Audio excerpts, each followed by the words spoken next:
बिस्मिल्लाहिर्रहमानिर्रहीम। अस्सलामुअलैकुम। बहुत ही बेहतरीन और ख़ास रेसिपी के साथ चिकन कढ़ाई की बहुत ही आसान रेसिपी और बहुत ही डिलीशियस, इतनी लजीज, इतनी लाजवाब बनती है कि जो आपके घर में चिकन नहीं भी खाता उसके सामने रखिएगा वो भी अपनी उंगलियां चाट लेगा।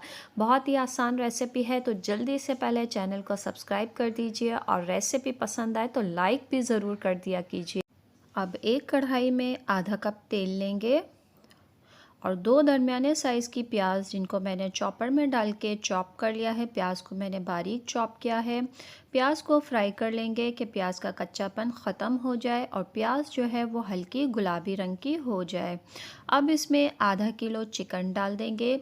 चिकन को भी हाई फ्लेम पे बहुत अच्छी तरीके से फ्राई करेंगे कि चिकन से निकलने वाला पानी खुश्क हो जाए और चिकन जो है वो लाइट गोल्डन कलर में आ जाए।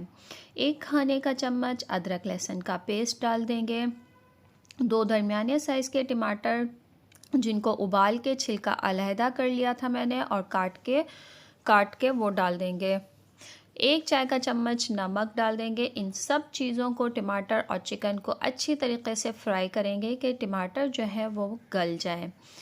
जब इस तरह से टमाटर गल जाएंगे तो अब इसमें कुछ खुश्क मसाले डाल देंगे। एक चाय का चम्मच पिसी हुई लाल मिर्च, आधा चाय का चम्मच कश्मीरी लाल मिर्च, आधा चाय का चम्मच हल्दी। अब भुने कुटे मसालों में भुना कुटा साबुत धनिया एक खाने का चम्मच, भुना कुटा सफ़ेद ज़ीरा एक चाय का चम्मच और कुटी काली मिर्चें।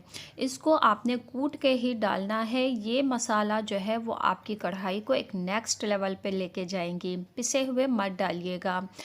4 खाने के चम्मच फेंटा हुआ दही डाल देंगे इसमें। अब इन सब की अच्छी तरीके से भुनाई करेंगे।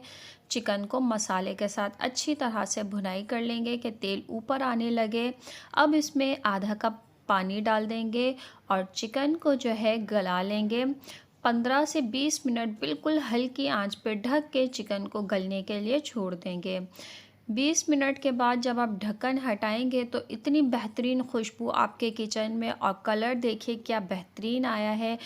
हरी मिर्च और अदरक से गार्निश कीजिए और प्रेजेंट करें गर्मा गर्म चिकन कढ़ाई। अगर रेसिपी पसंद आई है तो लाइक और सब्सक्राइब करना मत भूलिएगा।